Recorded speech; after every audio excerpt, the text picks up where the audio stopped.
অনেক দিন ধরে ঘুরছি ইয়া রাসূলুল্লাহ, কেউ পছন্দ করে না।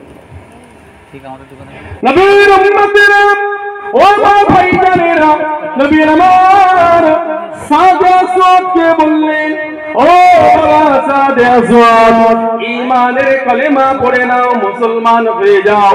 আমি নবীকে নবী বলে যদি মেনে নাও, আল্লাহ তোমাকে জান্নাতি করে দেবে। আরেকটু জোরে হলো না? আল্লাহ। মুসলমান তখন ছিলেন না, অন্য ধর্মের মানুষ ছিলেন। আর তিনি জানতেন যে বাদশার কাছে গেলে আশা পূরণ হয়। জোরে বলেন, বাদশা বিশ্ব নবী, নবীর কাছে গেলে আমার আশা পূরণ হবে। কেউ আমাকে মানে না। রাসূলুল্লাহ বলতেন, ঈমানের কালেমা পড়ো, মুসলমান হও, আল্লাহ তোমার জান্নাতি করে দেবে।